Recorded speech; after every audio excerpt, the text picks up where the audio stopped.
Zizhi Tongjian Chronicles of Han 6. This video stays true to the original text, featuring readings in both classical and vernacular Chinese or English. This vast period of history begins in the year of Jiazi and ends in the year of Sinwei, spanning a total of exactly 8 years. In the bitter winter of the third year of the first era of Emperor Taizong Xiuwen, the Jiazi year, 177 BC, on the final day of the 10th month, the day of Dingyu, a remarkable solar eclipse suddenly occurred in the once bright sky, plunging the world into darkness. Subsequently, on the final day of the 11th month, the day of Ding Mao, another astonishing and breathtaking solar eclipse took place in the suffocating firmament. Emperor Wen issued a solemn and majestic edict, stating, "Previously, I commanded the various marquises to return to their respective fiefdoms, yet some have made various excuses and have not yet departed. O Chancellor, you are the pillar of the state whom I rely upon and trust the most. I expect you to personally set an example on my behalf, taking the lead in guiding the marquises back to their fiefdoms." By the bitterly cold 12th month, Emperor Wen indeed dismissed Chancellor Zhou Bo from his supreme post, sending him out of the capital and dispatching him back to his own fiefdom. On the day of Yihai, the emperor decreed that the former Grand Commandant, Guanning, be appointed as the new chancellor. Simultaneously, he resolutely abolished the post of Grand Commandant, which controlled heavy military forces, and merged the world's military authorities under the chancellor's jurisdiction. In the scorching 4th month of summer the following year, Liu Zhang, the Prince Jing of Qingyang, unfortunately and suddenly passed away due to illness. Tracing back to the past, Zhang Ao, the Prince of Zhao, once presented a remarkably breathtaking beauty to Emperor Gaozu of Han. This beauty deeply won the emperor's favor and affection, and shortly thereafter joyfully became pregnant with royal flesh and blood. Later on, when the shocking conspiracy of the Zhao Chancellor Guan Gao to assassinate Emperor Gaozu was completely exposed, this fragile and innocent beauty was also tragically implicated and incriminated, coldly and mercilessly imprisoned in the dark, damp death dungeons of Heniai Commandery. The beauty's maternal younger brother, Zhao Jian, burning with anxiety, desperately implored the Marquis of Piang, Sheniji, to plead with Empress Liu. However, Empress Liu, viciously jealous and toxic by nature, utterly refused to explain the truth to Emperor Gaozu to save her pregnant romantic rival. That beauty, overwhelmed by sorrow and indignation, arduously gave birth to a baby boy in the gloomy prison. Filled with endless despair and hatred, she immediately and resolutely committed suicide by slitting her own throat in bitter regret. The jailers trembling presented the crying infant boy to Emperor Gaozu. Seeing this, the emperor was instantly struck with deep remorse. He named the unfortunate child Liu Chang, ordered Empress Liu to raise him as her own son, and subsequently sent officials to grandly bury his biological mother in Jinding. As time swiftly passed, this once solitary and helpless child grew up and was later formally enfeoffed by the royal court as the highly powerful Prince of Huainan. Because the Prince of Huainan, Liu Chang, lost his biological mother early on, he had to tremblingly attach himself to Empress Liu. For this reason, during the bloody reigns of Emperor Hui and Empress Liu, he avoided being murdered. However, deep down, he intensely hated the Marquis of Piang, Sheniji, believing it was his failure to fight vigorously before Empress Liu that caused his mother to die in bitter regret. By the time Emperor Wen ascended to the throne, the Prince of Huainan, presuming himself to be the closest in bloodline among the living imperial brothers, became exceedingly arrogant and domineering, repeatedly and brazenly trampling on state laws. Yet, the benevolent emperor Wen consistently treated him with immense leniency and indulgence. In that very year, Liu Chang entered the capital to present himself at court. Brazenly, he followed the emperor into the imperial hunting grounds to hunt, even audaciously riding in the same royal carriage as the emperor, and frequently, with a blatant lack of respect, addressed the emperor face to face as Big Brother. This incredibly overbearing Prince of Huainan was endowed with innate divine strength and a physique as robust as an ox, astonishingly possessing the fierce might to lift a massive, heavy bronze tripod with his bare hands. Consequently, he furiously went to visit the Marquis of Piang. Upon meeting, he immediately drew a heavy iron hammer concealed in his sleeve and viciously smashed the Marquis's head. He then commanded his attendant, Wei Jing, to draw a sword and slit his throat. After the murder, he galloped fiercely to the imperial palace gates, stripped off his upper garments to bare his torso, and knelt to confess his crimes to the emperor. Emperor Wen felt immense sorrow and sympathy, understanding that his underlying motive for the murder was entirely to avenge his tragically deceased biological mother. Out of this familial blood bond, the emperor ultimately issued an edict to pardon his capital offense, refraining from subjecting him to any punishment. During that suffocating and peculiar period, even the infinitely noble Empress Dowager Bo, the future sovereign crown prince, and all the powerful civil and military ministers of the court felt a profound sense of apprehension and fear toward this crazed and tyrannical Prince of Huainan. Emboldened by being pardoned from the death penalty for murder, the Prince of Huainan, upon returning to his fiefdom, became increasingly arrogant and recklessly insolent. Astoundingly, every time he went out or returned, he audaciously ordered the roads to be cleared and secured like an emperor. He even usurped authority by calling his orders edicts, with all his pomp openly imitating the reigning Son of Heaven.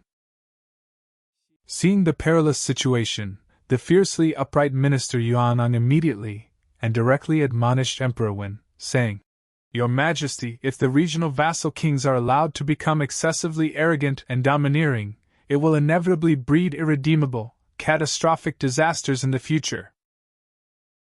However, the deep-minded Emperor Wen, at that time, did not heed this grating yet loyal advice. By early summer in the 5th month, border fires abruptly ignited in the north. The right valiant prince of the Xiongnu led a massive army, aggressively invading and entrenching themselves in the vast lands south of the Yellow River. They savagely encroached upon and plundered the submitted tribal groups in the Shan commandery guarding the passes, bloodily massacring and cruelly abducting countless pitiful civilians. Confronted with the arrogant bluster of the foreign enemy, Emperor Wen did not retreat in the slightest. He personally relocated his royal presence to the Gangquan Palace, a heavily fortified military stronghold northwest of Chang'an, to oversee and command the situation. The emperor decisively ordered the dispatch of Chancellor Guanning to urgently mobilize an elite force of 85,000 chariots and cavalry, marching grandly to Gaonu County to confront the right valiant prince of the Xiongnu head-on. Concurrently, he conscripted the fierce and combat-ready elite infantry of the capital, assigning them under the command of the general of the guards to garrison heavily outside Chang'an to protect the metropolis. Faced with the overwhelming, earth-shattering military pressure of the Great Han's celestial army, the right valiant prince of the Xiongnu was terrified out of his wits. Daring not to engage in battle whatsoever, he could only lead his troops in a wretched, panic-stricken retreat out of the Han borders overnight. After the external threat was neutralized, Emperor Wen departed from the Gangquan Palace to inspect Gaonu County, and subsequently took the opportunity to tour the Taiyuan commandery. There, he warmly received his former officials from his early days as Prince of Dai, bestowing lavish rewards upon all of them. To show compassion for the people's hardships, with a grand gesture, he directly exempted the populace of Jinyang and Zhongdu from their heavy agricultural taxes for 3 full years. Emperor Wen, filled with nostalgia for his former home, leisurely remained and toured the land of Taiyuan for more than 10 days. Tracing back to the time when the high officials of the court joined forces to exterminate the power of the Lu clan, the merit achieved by Lu Xingjiu, the Marquis of Zhishu, was particularly illustrious and immense. At that time, the high officials of the court had generously promised to infect the Marquis of Zhishu as king over the entire territory of Zhao, and the Marquis of Dongmu as king over the entire territory of Liang. When Emperor Wen ascended the throne, he learned that the Marquises of Jushu and Dongmu had originally intended to install the king of Qi as emperor. Consequently, he deliberately downgraded their merits, and only when enfeoffing the imperial princes did he partition 2 commanderies from Qi to make them kings. Lu Xingju believed that the high position and rewards he deserved had been stripped away, leaving him feeling profoundly resentful and aggrieved. Upon hearing that the emperor was visiting Taiyuan, he mistakenly assumed the Son of Heaven would personally go north to attack the Xiongnu, leaving the capital vulnerable, and thus he audaciously mobilized his troops to rebel. Upon receiving news of the rebellion, the emperor immediately ordered Chancellor Guanning to cease his northern expedition and had all marching troops return to Chang'an, appointing Chai Wu, the Marquis of Jipu, as Grand General to lead 4 generals and an elite force of 100,000 to suppress Lu Xingju. Additionally, he appointed Zinghe, the Marquis of Qi, as a general to lead a contingent of troops to garrison at the strategic military choke point of Xinjiang. By the 7th month of that autumn, Emperor Wen returned from Taiyuan to preside over the capital, Chang'an. The emperor issued an edict declaring, "The officials and people of Jibei who manage to stabilize the situation themselves before the army arrives, or who surrender to the court with their troops and cities, shall all be pardoned and restored to their offices and ranks. Any who followed Lu Xingju in rebellion but later repented and returned shall also be fully pardoned." In the 8th month, the rebel army of Lu Xingju, the king of Jibei, was completely crushed. Finding himself at a dead end, he was ultimately forced to commit suicide. Initially, Zhang Shizhi from Nanyang served as a mounted attendant in the court. After serving for a full 10 years without any transfer or promotion, he felt disheartened and was planning to resign and return to his hometown. Yuanong, acting as a discerning judge of talent, knew Zhang Shizhi was a rare and capable man, so he strongly recommended him to the emperor, who then appointed him as the supervisor of receptionists. Zhang Shizhi accompanied the emperor on a tour and ascended to the tiger pens, where Emperor Wen questioned the superintendent of Shanglin about the registration records of various birds and beasts in the park. The emperor fired off more than 10 questions in rapid succession, but the superintendent, in a state of panic, looked left and right and was unable to answer a single one. A petty official, the manager of the tiger pens, seeing the situation, stepped forward from the side to answer on behalf of the superintendent. Regarding the records of the animals the emperor inquired about, this manager answered with extreme thoroughness and detail. As the emperor sought to test his ability, the man proved to be so articulate and fluent that his responses flowed without ever being at a loss for words. Emperor Wen exclaimed, "Shouldn't officials be exactly like this? That superintendent is utterly useless and unreliable." He then immediately ordered Zhang Shizhi to issue an imperial decree, granting an extraordinary promotion to this manager to serve as the governor of Shanglin. Zhang Shizhi stood in deep thought for a long time before stepping forward and asking, "Your Majesty, what kind of person do you consider Zhou Bo, the Marquis of Jiang, to be?" The emperor replied without hesitation, "He is a man of great virtue, integrity, and seniority." Zhang Shizhi followed by asking, "And what kind of person is Zhang Xiangru, the Marquis of Dongyang?" The emperor again replied affirmatively. "He too is a kind and honest man of virtue." Zhang Shizhi spoke bluntly. "The Marquises of Jiang and Dongyang are honored by all the world as men of virtue, yet these two are sometimes so awkward they can barely speak when discussing state affairs.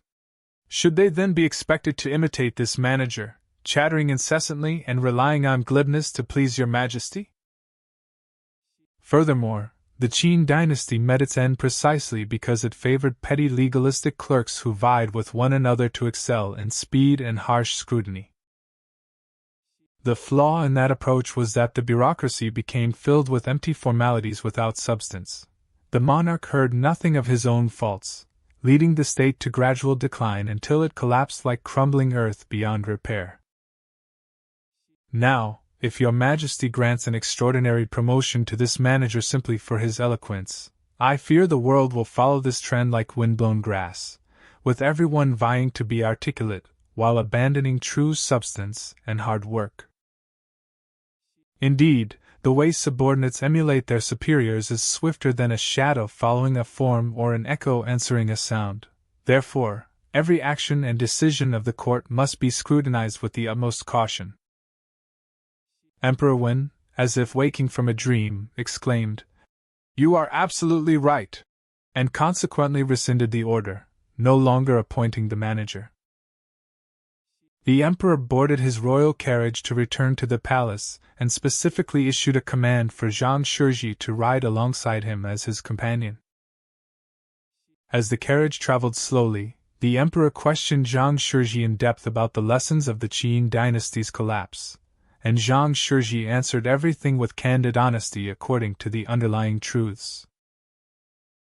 Upon returning to the palace, the emperor immediately appointed Zhang Shizhi as the governor of public chariots. Shortly thereafter, the crown prince and the prince of Liang entered the court together in the same carriage, but they failed to dismount when passing through the sacred Sima gate. Thereupon, Zhang Shizhi pursued and halted the crown prince and the prince of Liang, forbidding them from entering the palace gates. He then formally impeached them for disrespect by failing to dismount at the public gate, and submitted the report to the emperor. When Empress Dowager Bo heard of this, the emperor removed his crown and apologized, saying he had been negligent in educating his sons. Empress Dowager Bo then dispatched a messenger with an imperial decree to pardon the crown prince and the prince of Liang, after which they were finally permitted to enter. Because of this, the emperor regarded Zhang Shizhi as extraordinary and appointed him as a grand counselor. Shortly after, he was promoted to palace commandant. While accompanying the emperor to Baling, the sovereign remarked to his ministers, "Alas! If we use the stone from the North Mountain for the outer coffin and fill the crevices with hemp and silk wadding reinforced with lacquer, how could it ever be disturbed?" The attendants and ministers all echoed, "Excellent!" Zhang Shizhi said, "If there are treasures inside that incite desire, then even if the southern mountain were sealed solid, there would still be cracks. But if there is nothing inside worth desiring, even without a stone coffin, why should one be worried?" The emperor voiced his approval. In that year, Zhang Shizhi was appointed commandant of justice. While the emperor was traveling across the Zhongwei Bridge, a man suddenly ran out from beneath the bridge, frightening the horses of the imperial carriage. Thereupon, cavalry were sent to capture him, and he was handed over to the commandant of justice. Zhang Shizhi reported the verdict. "This person violated the imperial clearance order. He should be punished with a fine." The emperor said in anger, "This man personally frightened my horses. It is only because the horses are gentle that I was not harmed. Had it been any other horses, would I not have been injured? Yet the commandant of justice merely sentences him to a fine." Zhang Shizhi said, "The law belongs to all under heaven. Since the law is as it is, if we were to increase the severity now, the law would lose its credibility among the people. Furthermore, had your Majesty ordered his execution at that very moment, that would have been that. But now that the case has been handed over to the Commandant of Justice. The Commandant of Justice is the balance for all under heaven. Once it tilts, all legal enforcement throughout the realm will follow suit in its inconsistency. Where then are the people to place their hands and feet? I beg your Majesty to consider this." After a long silence, the sovereign said, "The Commandant of Justice is correct in this verdict." Later, someone stole a jade ring from before the spirit seat in the Gao Temple and was caught. The emperor was furious and handed the offender over to the Commandant of Justice for prosecution. Zhang Shizhi, following the law regarding the theft of ceremonial or imperial items from the ancestral temple, submitted the verdict, execution in the marketplace. The emperor erupted in fury, saying, "This man is utterly depraved to have stolen the relics of the late emperor. I handed him over to the commandant of justice expecting you to exterminate his clan. Yet you sentence him according to the standard law, which is not at all what I intended for the collective honoring of the ancestral temple." Zizhi removed his cap, cowed out, and apologized while firming his stance. The law as it stands is sufficient. Furthermore, while crimes may belong to the same category, there must be degrees based on the nature of the offense. If we exterminate a clan now for stealing temple relics, suppose, by some slim chance, a simpleton were to take a handful of earth from the Chang mausoleum. What greater punishment would your majesty have left to impose then? The emperor then informed the empress dowager and obtained her permission to grant the verdict. The 4th year of the middle reign of Emperor Taizong Xiaowen, year of Icho, 176 BC. In winter, the 12th month, Guaning, the Marquis of Yingyin, passed away. In spring, the 1st month, on the day of Jiaowu, Zhang Tsang of Yanwu, the Grand Imperial Counselor, was appointed Chancellor. Zhang Tsang was fond of books and possessed vast knowledge, specializing particularly in law and the calendar. Emperor Wen summoned Ji Bu, the governor of Hedong, intending to appoint this famous general, known for his integrity, as the imperial counselor. However, someone slandered him to the emperor, claiming that while Ji Bu was brave, he was prone to overindulging in wine and possessed a volatile temperament that made him difficult to approach. After arriving in the capital, Ji Bu waited in his official residence for an entire month, only to be granted an audience, and then immediately ordered to return to his original post. Ji Bu stepped forward and spoke plainly. "I have held my position in Hedong without merit, merely awaiting punishment. Your Majesty summoned me without cause. There must be someone who deceived you with exaggerated praise. Now that I have arrived in the capital but am being dismissed without any assignment, there must also be someone whispering slanders against me into your Majesty's ear. If your Majesty summons me based on one person's praise and dismisses me based on another's slander, I fear that people of insight throughout the realm will, upon hearing of this, perceive your Majesty's judgment as shallow." The emperor fell silent and looked ashamed. After a long pause, he said evasively, "Hedong is a vital province upon which I rely, thus, I summoned you specifically for its sake." Emperor Wen considered appointing the brilliantly talented Jiayi to a high ministerial position among the 3 dukes and 9 ministers. Most of the senior ministers defamed him before the emperor, saying, "This man from Luoyang is young and inexperienced. He merely seeks to monopolize power, and will only throw all state affairs into chaos." Consequently, the emperor later grew distant from Jiayi, ignoring his political proposals and instead appointing him as the grand tutor to the Prince of Changsha. After Zhou Bo, the Marquis of Jian, returned to his fief, whenever the governor or commandant of Hedong inspected the counties and arrived in Jiang, Zhou Bo would be gripped by a fear of being executed. He frequently wore armor and ordered his family members to hold weapons whenever he received them. Later, someone submitted a memorial accusing Zhou Bo of plotting a rebellion, and the emperor subsequently handed the case over to the commandant of justice for investigation. The commandant of justice arrested Zhou Bo and conducted a rigorous interrogation of him. Zhou Bo was filled with terror and was completely at a loss for how to formulate a defense or testimony.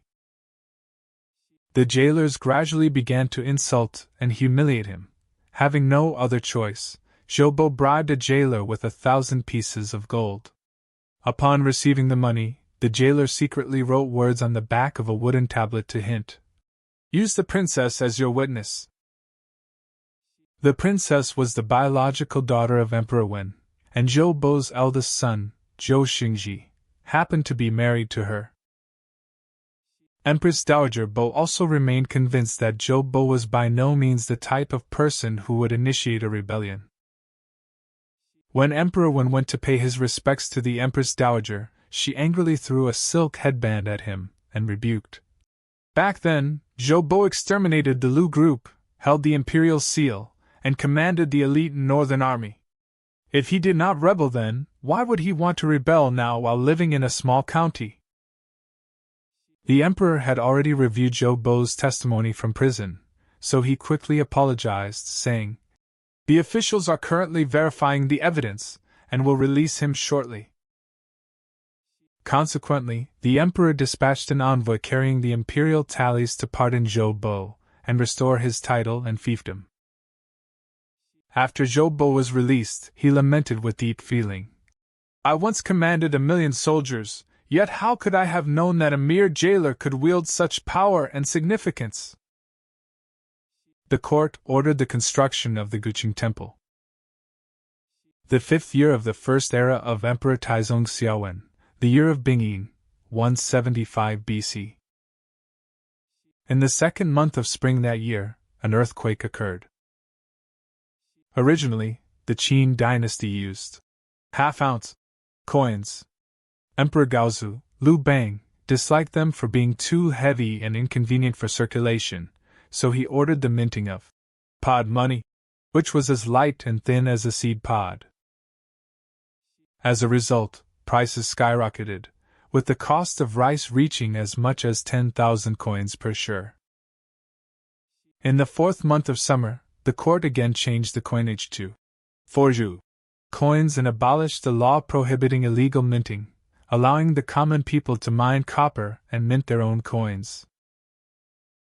Jia Yi advised the emperor, "The law allows people throughout the realm to publicly rent land and hire workers to mint coins from copper and tin.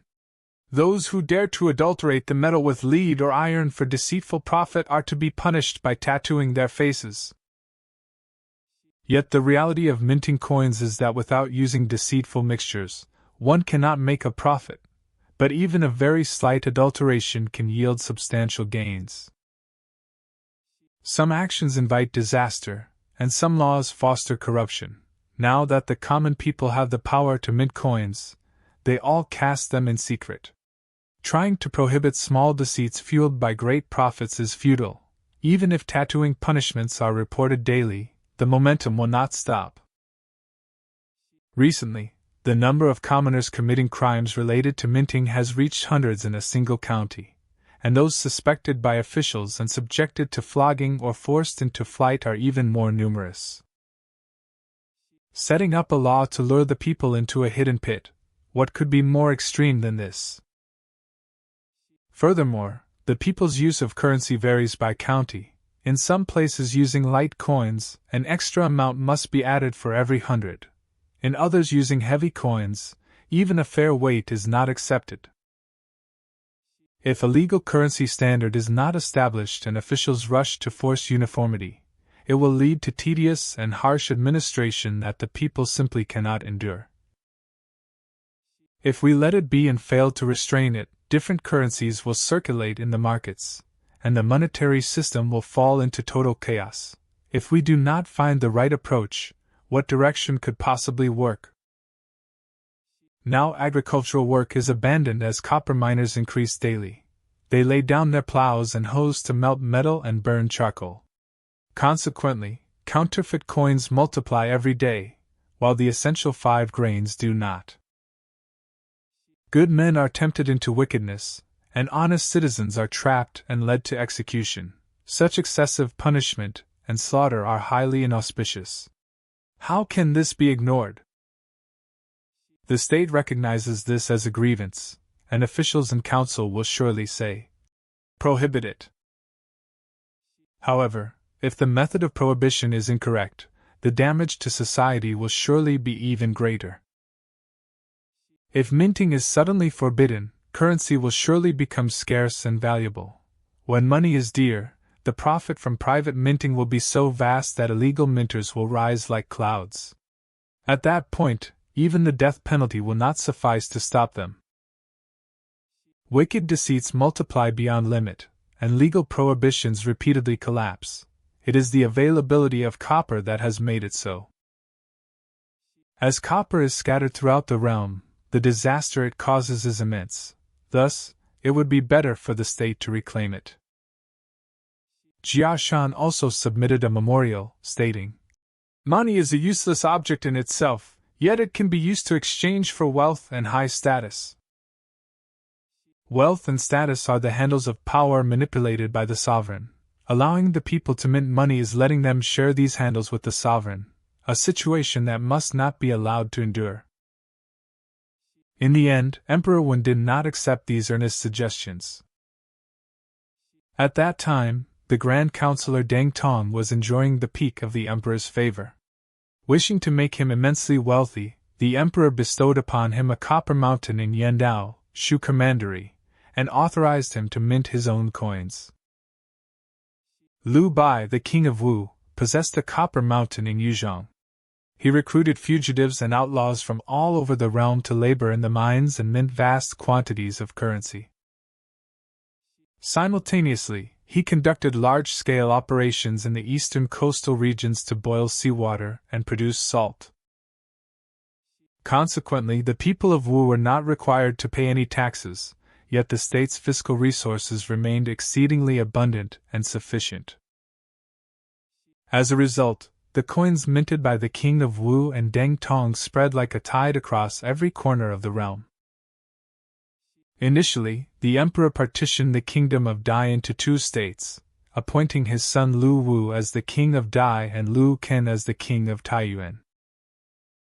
In that very year, the emperor transferred Lu Wu, the king of Dai, to the more central region of Huaiyang, making him the king of Huaiyang.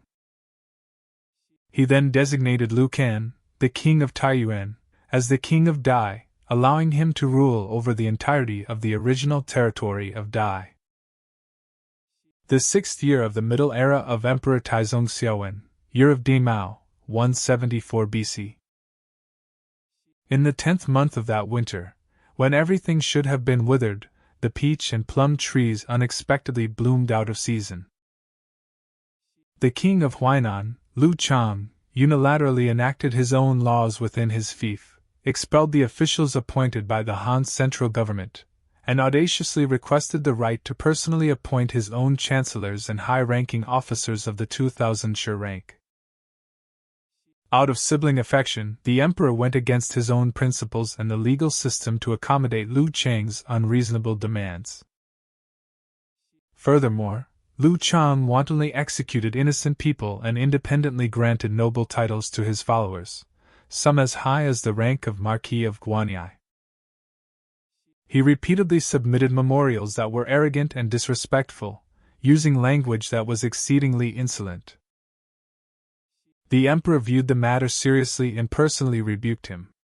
He then ordered his uncle, Bo Zhao, to write a letter politely advising him, citing the cautionary tales of Guan and Kai, as well as King Qing of Dai and King Xingju of Jibei, who all met their end due to rebellion. Instead of listening, the king was displeased and harbored resentment. He ordered an official named Dan, a commoner named Kai Zhang, and 70 others to conspire with Chai Chi, the son of the Marquis of Jipu, to launch a rebellion at Guqi using 40 man-drawn carriages. He further dispatched envoys to Minghua in the south and the Xiongnu in the north, attempting to collude with external enemies for a coordinated attack. Once the conspiracy was uncovered, the relevant authorities immediately launched an investigation and initiated legal proceedings. Emperor Wen dispatched an envoy to summon the king of Huainan to the capital immediately. When the king arrived in Chang'an, Chancellor Zhang Tsang and Feng Jing, acting as imperial counselor, along with the minister of the royal clan and the commandant of justice, submitted a memorial stating, "Lu Chang's crimes are so grave that he deserves the death penalty, to be executed in the public marketplace." The emperor decreed, "Pardon Lu Chang's capital sentence, but strip him of his titles. He shall no longer be a king. Banish him to reside at the Cheong Post Station in Yandao, Shu Commandery." At the same time, Everyone who had conspired in the rebellion was executed. The court placed Lu Chang in a covered carriage and ordered each county along the route to transport him in turn. The court placed Lu Chang in a covered carriage and ordered each county along the route to transport him in turn. Yuanang advised, "Your Majesty has always overly indulged the King of Huainan, failing to appoint a strict tutor or chancellor to restrain him. That is why things have reached this disastrous state. The King of Huainan is a man of fierce pride. Now that your Majesty is suddenly and harshly crushing his spirit, I fear he may succumb to the elements and fall ill or die. Should that happen, your Majesty will be branded with the infamy of having killed your own brother. What then?" The Emperor replied, "I merely intend to let him suffer a little and temper his character. I will restore his status later." As expected, the King of Huainan, consumed by fury and resentment, went on a hunger strike and died. When the transport reached Yong County, the magistrate opened the sealed carriage and discovered that the king was dead, promptly reporting it to the court. The emperor wept bitterly and said to Yuanong, "I did not listen to you, and now I have truly lost the King of Huainan.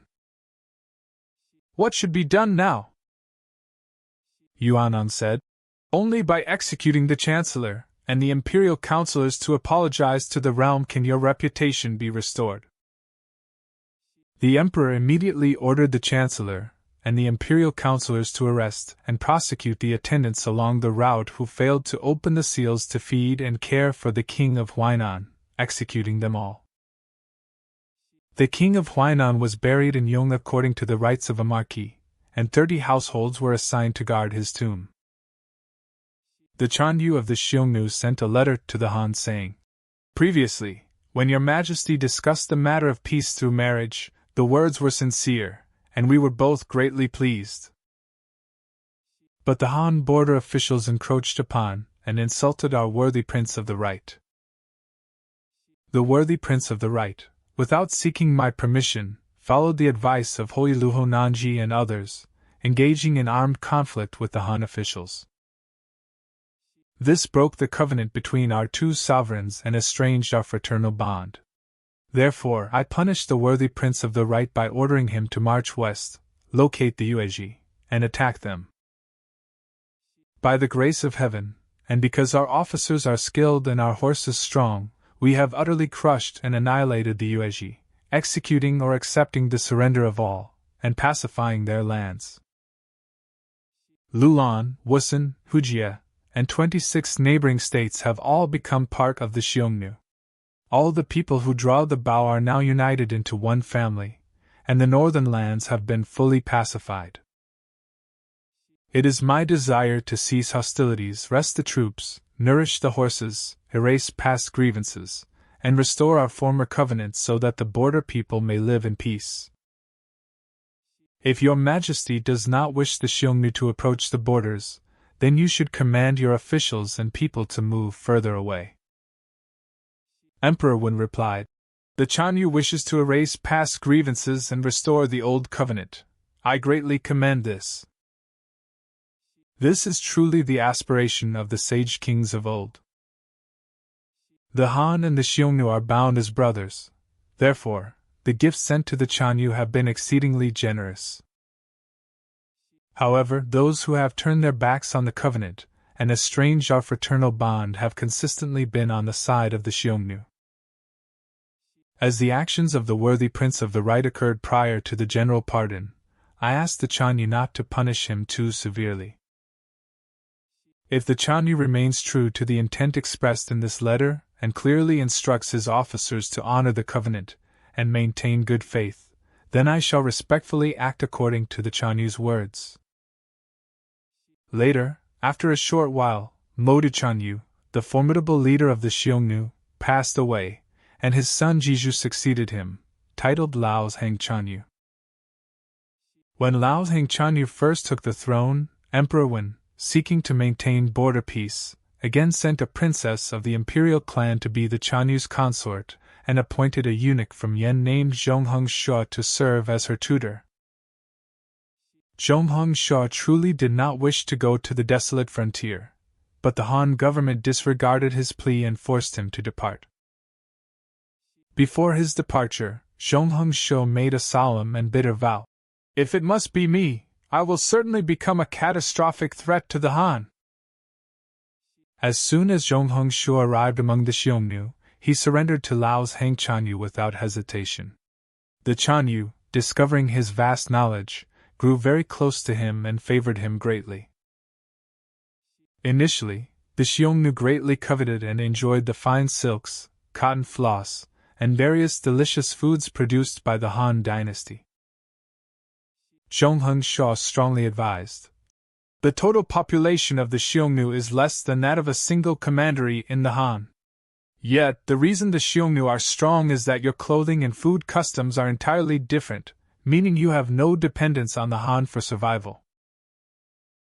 If the Chanyu now changes your customs and becomes infatuated with Han goods, the Han need only expend 20% of their resources, and the hearts of the Xiongnu will all turn toward them. Thus he had the Xiongnu wear the Han silks they received and gallop through grass and thorns. Their garments were shredded to pieces, demonstrating that these silks were far inferior to the durability of leather and felt. Whenever Han foods were received, he had them all discarded to prove that these refined foods were far less convenient and delicious than the milk and cheese of their own herds. Therefore, Zhongheng Shao taught the Chanyu's attendants how to keep written records and statistics to calculate and verify their population and livestock. In the letters and seals sent to the Han, Zhongheng Shao demanded they be made longer and larger than those of the Han, and used language that was exceedingly arrogant and insolent. Addressing himself as the great Chanyu of the Xiongnu, born of heaven and earth, and ordained by the sun and moon. When Han envoys ridiculed Xiongnu customs for lacking rights and righteousness, Zhongheng Shao would always silence them with sharp rebukes, retorting, Xiongnu regulations are direct and easy to follow. The relationship between ruler and subject is simple and unadorned, allowing it to endure. The governance of the entire nation is coordinated like a single body. Thus, even when there is turmoil within the Xiongnu, they invariably install a descendant of the royal lineage as their leader. The Han today claims to possess rights and righteousness, yet as soon as kinship ties weaken, they turn to mutual slaughter and power struggles, even leading to the overthrow of dynasties, all stemming from such hypocritical virtues. Pa! You people living in earthen houses, say no more and cease your endless, incessant chattering. Just ensure that the silks, cotton, grain, and wine sent by the Han to the Xiongnu are sufficient in quantity and excellent in quality, and that is enough. Why bother with all this talk? Furthermore, if what you provide is complete and of good quality, then we shall let it be. But if it is incomplete or shoddy, then wait until the autumn harvest. We will send our cavalry to gallop through and trample your crops. Jia Yi, the grand tutor to the Prince of Liang, submitted a memorial, saying, I have privately observed the current state of affairs. There is one matter that warrants bitter wailing, 2 that warrant the shedding of tears, and 6 that warrant long and deep sighs. As for other matters that defy reason and offend morality, they are too numerous to be fully listed in this memorial. The ministers who offer advice all say, the realm is already secure and well governed, yet I alone believe this is not yet the case. Those who claim the realm is secure and well governed are either foolish or sycophantic. None of them truly understand the fundamental nature of order and chaos. It is as if a person were to take a burning ember, place it beneath a pile of firewood, and then lie down to sleep on top of it. As long as the fire has not yet flared up, they call it security. The current situation is no different from this. Why does your Majesty not grant me an opportunity to enumerate these concerns in detail before you, and allow me to present strategies for lasting peace and order for your careful selection? If governing the realm required exhausting one's mind, suffering in body, and being deprived of the pleasures of bells and drums, then it would be acceptable not to pursue it. But if the pleasures remain the same as now, yet the vassal kings are brought into proper alignment with the law, warfare ceases, the Xiongnu submit, and the common people live in simplicity, then in life you would be a brilliant emperor, in death a divine spirit, and the beauty of your reputation would endure infinitely. Allowing your Guqing temple to be honored as Taizong, matching the status of Taizu, enduring as long as the Han dynasty itself, and establishing enduring principles as laws for 10,000 generations. Then even if there should be heirs who are foolish, young, or unworthy, they would still be able to live in peace by inheriting the legacy you left behind. With your Majesty's brilliance and insight, if you allow those with even a modest understanding of governance to assist you, achieving this will not be difficult. Indeed, establishing so many fiefdoms inevitably creates a situation of mutual suspicion. Subordinates frequently suffer calamities, and the sovereign is repeatedly burdened with worry. This is certainly not the way to secure the ruler or preserve the subjects. Now a biological brother plots to become an emperor in the east. The son of a biological brother leads troops westward to attack, and the king of Wu has once again been reported for treason. Your Majesty is currently in the prime of life, your actions are without fault, and your benevolence toward the vassals only grows, yet the situation remains like this. What then of those immense vassals whose power is 10 times greater than those who have already rebelled? However, why is it that the world currently enjoys a modicum of peace? It is because the kings of the large vassal states are still young and weak, and the tutors and chancellors appointed by the Han court currently hold the reins of their government. In a few years, most of these vassal kings will have reached adulthood and be in the prime of their youthful vigor. By then, the Han-appointed tutors and chancellors will be retired due to illness, and the kings will fill every post from the rank of assistant and commandant upward with their own cronies. In such a case, how would this differ from the rebellious actions of the kings of Huainan and Jibei? If you wait until that time to seek peace and order, even the legendary sage kings Yao and Shun would be unable to govern effectively. The Yellow Emperor said, "When the sun is at its zenith, one must dry things. When holding a knife, one must cut." Presently, following this path to ensure total peace is quite easy, yet, if you refuse to act early, and wait instead to ruin your own kin and end up executing them, how would that be any different from the chaotic final days of the Qin dynasty?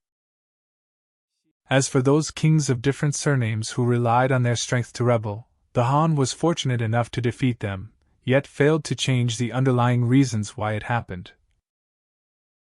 Now the kings of the imperial surname are following in those same footsteps to rebel. The signs are already present, and the momentum is bound to result in the same outcome once again. The unpredictable turns of calamity remain unknown in their trajectory. If even an enlightened emperor like you cannot find peace in handling this, what will future generations do? I have privately traced past events and found that, generally, the strongest always rebel first. The kingdom of Changsha has only 25,000 households. Its merits were minimal, yet it remains the most intact, and its ties are distant, yet it remains the most loyal. This is not because their nature differs from others, but because the objective situation dictates it. If in the past we had allowed the likes of Fan Kuai, Li Shang, Zhou Bo, and Guaning to occupy dozens of cities and become kings, by now they would likely have been destroyed due to rebellion.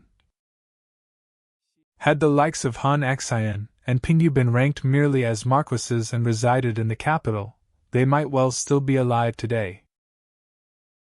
Thus, the grand strategy for the realm becomes clear. If you wish for all the kings to be loyal and submissive, there is no better way than to make them all like the king of Changsha. If you wish for your ministers and their children to avoid being executed and minced into meat, there is no better way than to have them be like Fan and Li. To achieve lasting peace and order in the realm, nothing is better than establishing many vassals while diminishing their individual power. When their power is small, it is easy to lead them with righteousness. When their state is small, they will have no treacherous ambitions. Let the situation of the whole realm be like the body directing the arms, and the arms directing the fingers, none failing to follow and obey. The rulers of the vassal states will not dare to have any rebellious intent. Instead, like spokes converging on a hub, they will all advance together and commit their lives to the Son of Heaven. By partitioning the land and establishing new regulations, the large states of Qi, Zhao, and Chu should each be divided into several smaller states. Allow the descendants of King Daohui, King Yu, and King Yuan to each receive a portion of their ancestors' original fiefs in succession until the land is fully distributed. In cases where the fiefs are many but the descendants few, let those territories be established as states and left vacant until more descendants are born to rule them. In not a single inch of land nor a single subject does the Son of Heaven seek personal profit. It is truly for the sole purpose of establishing peace and order. In this way, even if an infant were placed atop the world's throne, it would be secure. Even if a posthumous child were established as ruler, or the emperor governed by doing nothing, the world would not fall into chaos. At that time there would be great order, and future generations would sing of your sagehood. Of whom is your Majesty afraid, that you have so long delayed in doing this? The situation of the realm is currently suffering from massive swelling. A lower leg has become almost as large as a waist, and a finger is almost as thick as a thigh. In daily life, the limbs can no longer bend or stretch. If just one or two fingers twitch with pain, the entire body is left in helpless agony. If you fail to treat it now, it will surely become an incurable chronic disease. Later, even if you have a physician like BNK, he will be unable to cure it. The illness is more than just swelling. It also suffers from the agony of twisted and cramped feet. The son of King Yuan was your cousin. Those who are currently kings there are the sons of your cousins. The son of King Hui was the son of your own older brother. Those currently kings there are the grandsons of your brother. Some of those who are close to you lack even a portion of land to help stabilize the realm, while some who are distant wield great power and threaten the Son of Heaven. Therefore, I say it is not only the illness of swelling, but also the agony of twisted feet. That which warrants bitter wailing is precisely this illness. The current state of the realm is hanging upside down, placed in a precarious and unnatural position. Now, the Son of Heaven is essentially the head of the entire world. Why is this? Because he is at the top. The barbarians, on the other hand, are the feet of the world. Why is this? Because they are at the bottom. Yet now, the Xiongnu act with insolence and insult, invading and plundering, which is the height of disrespect. Yet the Han sends annual offerings of gold, silk floss, and patterned fabrics to serve them. The feet have moved to the top while the head has sunk to the bottom. Such an inversion remains unresolved by anyone. Can it still be said that the state has capable men? This is the very reason I shed tears. Now, instead of hunting fierce enemies, you hunt wild boars. Instead of fighting rebellious bandits, you catch tame rabbits. You indulge in petty amusements without planning for major disasters. Your benevolence could reach far and wide, yet it extends barely a few hundred miles. Your majestic commands do not reach out. This is the reason I shed tears. Nowadays, commoners decorate their walls with imperial patterns, and lowly performers wear the ornaments of an empress. Furthermore, while your majesty wears simple black silk, the walls of wealthy subjects are draped in elaborate embroideries. Materials used for the empress's collar are used by commoners' concubines for their shoes. This is what I call a profound absurdity. If the labor of 100 people cannot clothe a single person, how can you expect the world to be free of cold? If one person plows while 10 people gather to eat, how can you expect the world to be free of hunger? When hunger and cold press against the people's skin, how can you expect them to refrain from wickedness? It is impossible. This is the reason I sigh deeply. Lord Shang discarded ritual and righteousness, abandoned benevolence and grace, and focused solely on aggressive conquest. After implementing these laws for just 2 years, the customs of Qin began to decay daily. Therefore, among the Qin people, if a family was wealthy, sons would move out upon reaching maturity. If poor, they would become live-in sons-in-law elsewhere. If a son lent his father a hoe, he did so with a look of condescending charity. If a mother took a broom, the son stood by scolding her. A daughter-in-law would nurse her child while sitting shamelessly alongside her father-in-law. If a wife and her mother-in-law were displeased with each other, they would snap back and trade insults. In their doting on children and craving for profit, they differ very little from wild beasts. Even now, those lingering customs inherited from the Qin remain unchanged. The abandonment of ritual and the loss of shame grow worse by the day, changing visibly from month to month and year to year. People pursue nothing but profit, giving no thought to their conduct or character. In extreme cases, there are even those who murder their fathers and elder brothers. Yet the high officials treat clerical delays or scheduling errors as major incidents. Regarding the loss of customs and the corruption of the world, they are so indifferent that they no longer find it strange. These phenomena do not even register in their eyes or ears. They assume this is just the way things are. Transforming customs and leading the world back to the righteous path is not something that mediocre officials can accomplish. Mediocre officials are preoccupied with paperwork and accounting, yet they are ignorant of the broader principles of statecraft. And your Majesty does not worry for yourself. I privately feel a great sense of regret for you. Why not establish fundamental regulations now, so that the ruler acts as a ruler and the minister as a minister, with a clear hierarchy between the high and the low? Let fathers and sons and all kin find their proper places. Once this foundation is established, the world will enjoy peace for generations, and there will be a standard to follow.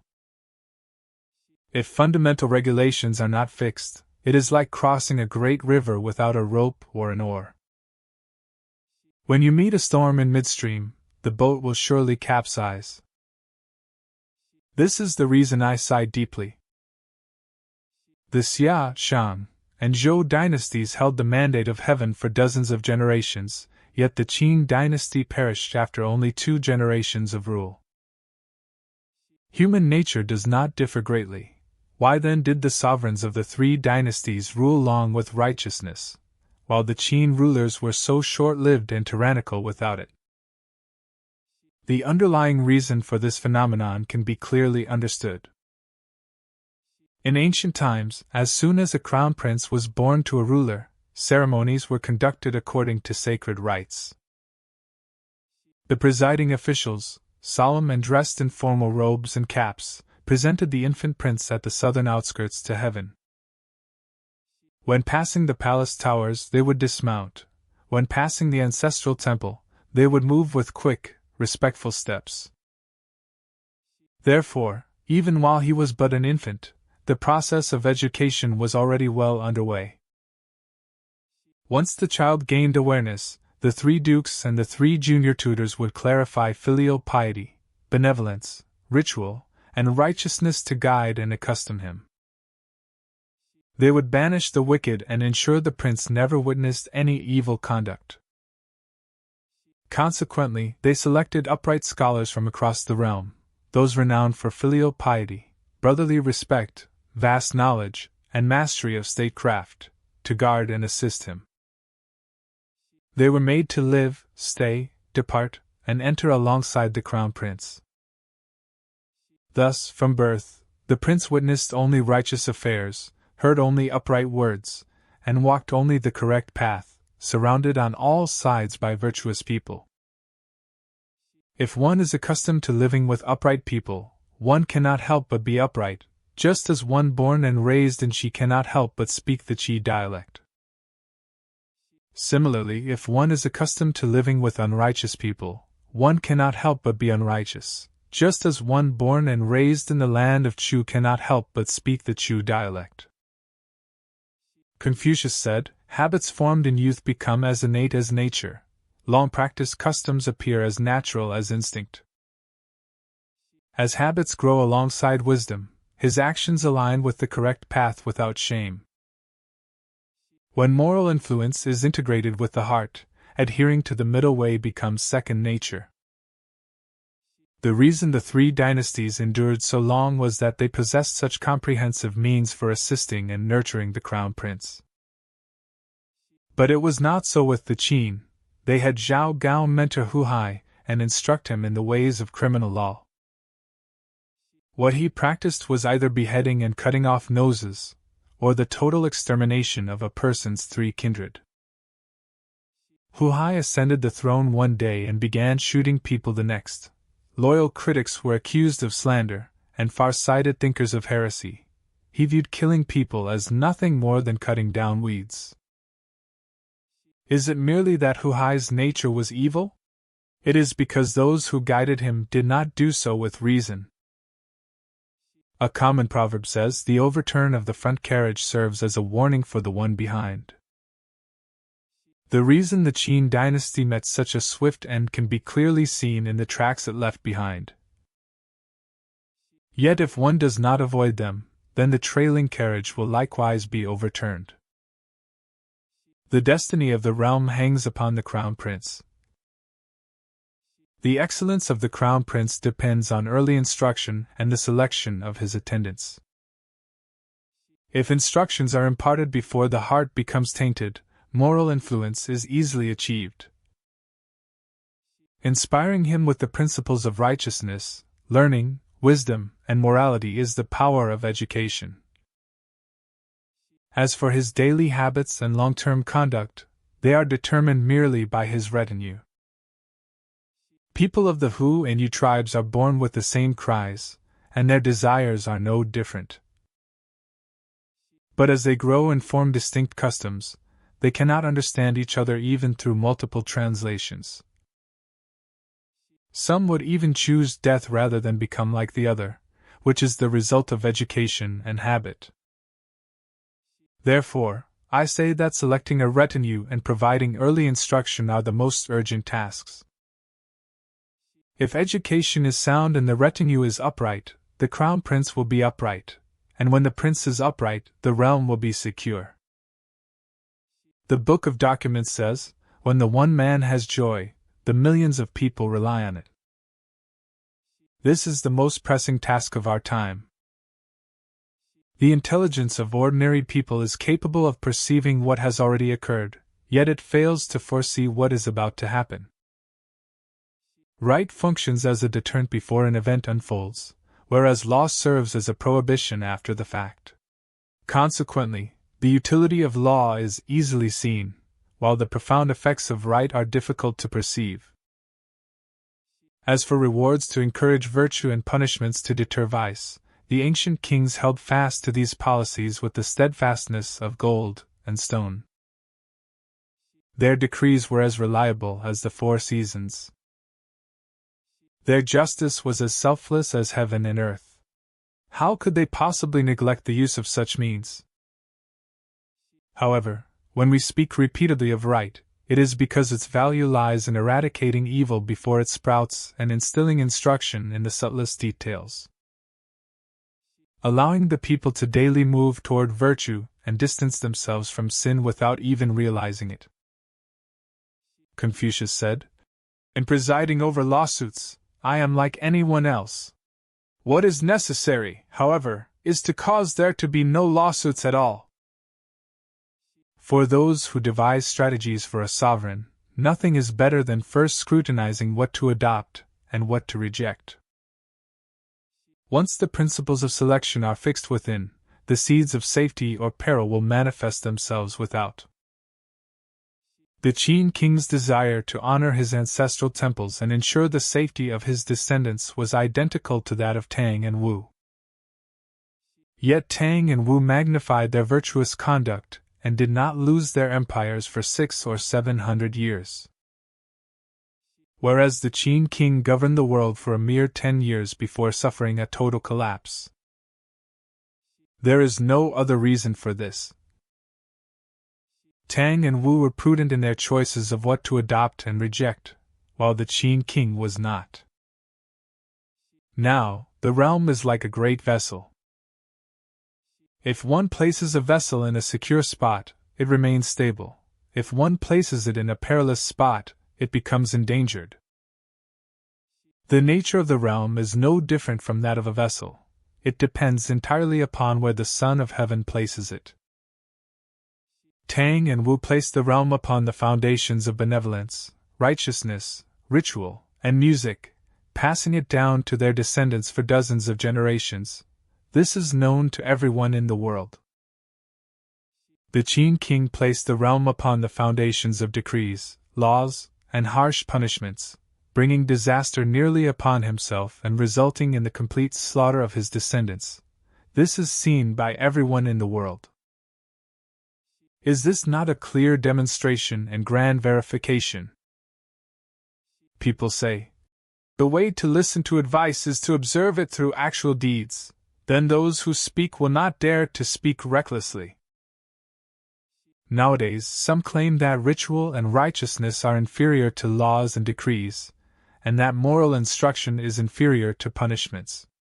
Why does the sovereign not examine the histories of Yin, Zhou, and Qin to observe the truth? The dignity of the sovereign is like a great hall, the ministers are like the steps, and the masses are like the earth. Thus, if the steps have 9 levels and the edge is far from the ground, the hall appears high. If there are no steps and the edge is close to the ground, the hall appears lowly. That which is high is difficult to scale, while that which is low is easy to encroach upon. This is the natural state of things. Therefore, the sage kings of old established ranks and hierarchies. Within the court were dukes, ministers, grandees, and scholars. Without were dukes, marquises, earls, viscounts, and barons. Below them were officials and minor clerks, extending down to the common people. With the ranks clearly defined and the Son of Heaven atop them all, his dignity was unreachable. A folk proverb says, "One wishes to strike the rat but fears for the vessel." This is indeed an excellent and profound metaphor. If people are afraid to strike a rat simply because it is near a precious vessel, fearing the vessel might be damaged, how much more so should we consider the high-ranking ministers who are close to the sovereign? Sense of shame, integrity, and rights should be used to govern gentlemen. Thus, there were commands to commit suicide but never public executions or humiliations. Therefore, corporal punishments like tattooing or cutting off the nose are not applied to high officials, for they are positioned not far from the sovereign. According to the rites, one dares not count the age of the sovereign's horses, and anyone who kicks their fodder is punished. These are ways to proactively distance the sovereign from any potential disrespect. Nowadays, those as noble as kings, marquises, and the 3 dukes are all persons before whom the Son of Heaven should compose his countenance and treat with ritual. In ancient times, the Son of Heaven even addressed them as paternal or maternal uncles. Yet they are now subjected to the same laws as the common people, punishments such as tattooing, cutting off the nose, shaving the head, severing the feet, flogging, public scolding, and execution in the marketplace. In that case, is the great hall not effectively without its steps? Aren't those who suffer slaughter and humiliation positioned too perilously close to the throne? If a sense of shame is not promoted, might not those ministers who hold great power and high office develop the shameless mindset of slaves and convicts? The incident at Wangi Palace, where the second emperor was subjected to severe measures, was the result of a habit of striking at the rat without fearing for the vessel. I have heard that even if shoes are fresh and new, they are never placed upon a pillow. Even if a cap is worn and tattered, it is never used to line a shoe. Those who have once held positions of nobility and favor were once treated with composed countenances and ritual respect by the Son of Heaven, and were once bowed down to in awe by officials and the common people.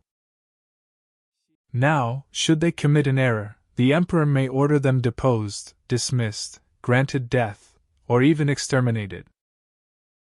But as for binding them with cords, leading them with ropes, delivering them to the judicial authorities, or enrolling them among the penal laborers, having petty judicial clerks curse and flog them, this is surely not a sight that the common masses should be allowed to witness. When the lowly grow accustomed to seeing the noble in such a state, thinking, "One day I too might inflict this upon them," it fails to promote the culture of honoring the honorable and respecting the noble. In ancient times, if a minister was dismissed for corruption, they were not explicitly called corrupt, but were euphemistically said to have left their sacrificial vessels unrefined. If they were punished for debauchery or lack of distinction between the sexes, they were not called filthy, but were said to have failed to keep their inner curtains in repair. If they were replaced for being weak or incompetent, they were not called feeble, but were said to have failed in their official duties. Thus, even when high ministers have surely committed crimes, they are still not addressed by their explicit offenses, but are instead accommodated with euphemisms.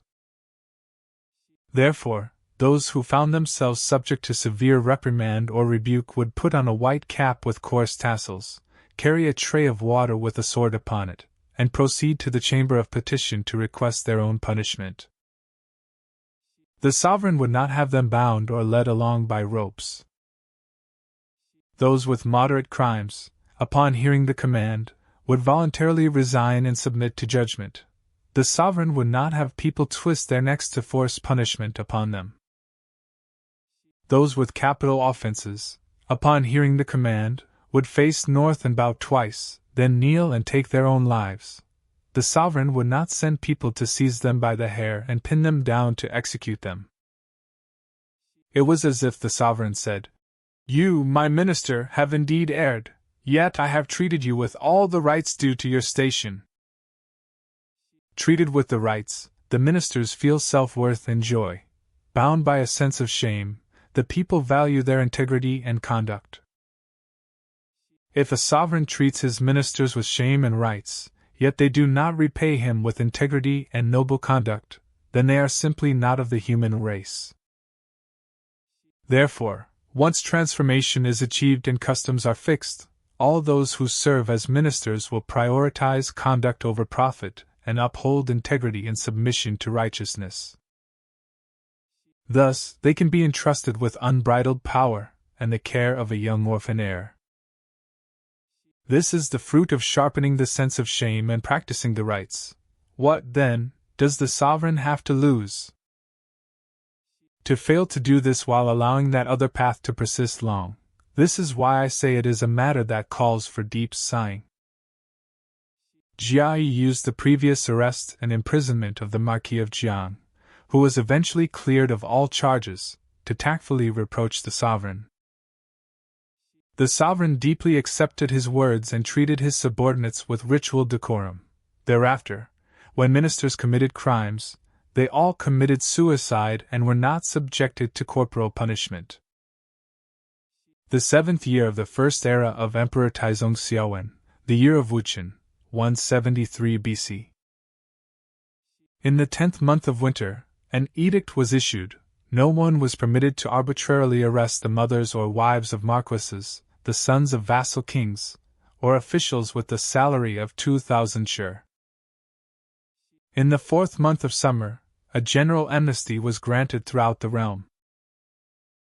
On the day of Gayu in the 6th month, a fire occurred at the fusee, decorative screen or protective netting, of the eastern watchtower of Weiyang Palace.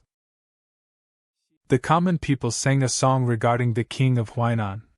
A single foot of cloth can still be sewn together, a single dough of grain can still be pounded for food, yet two biological brothers cannot tolerate one another.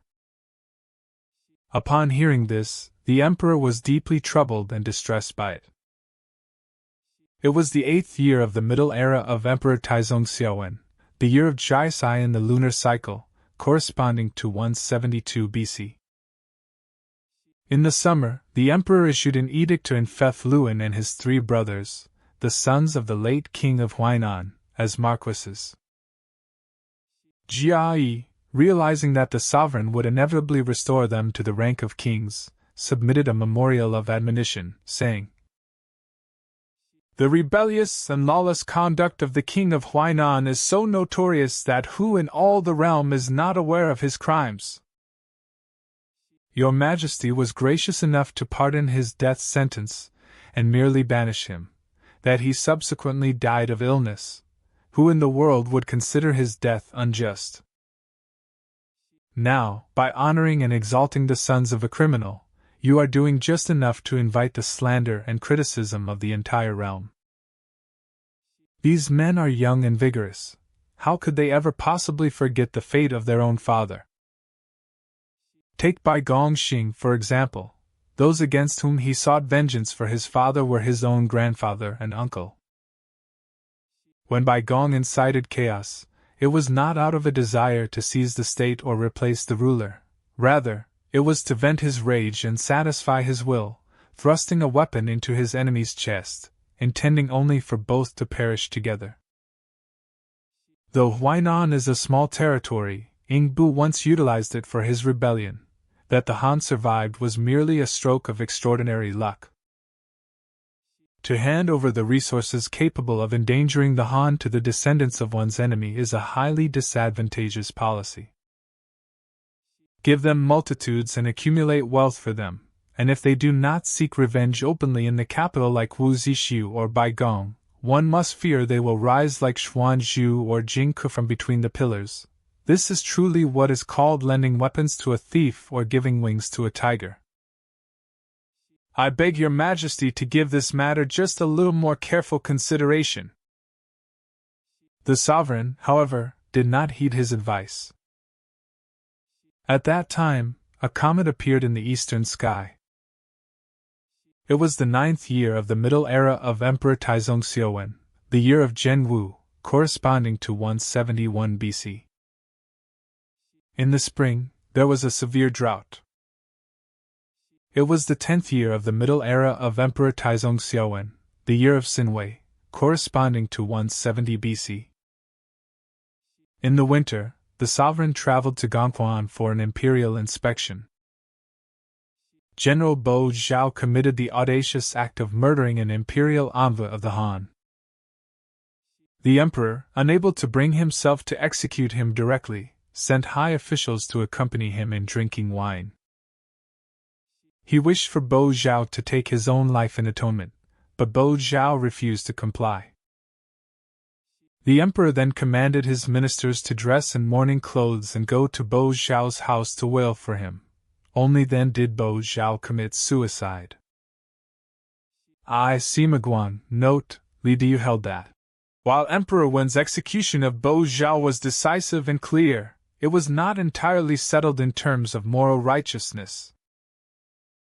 When Duke Khan of Qin saw off Duke Wen of Jin, he was moved by feelings as though his late mother were still present.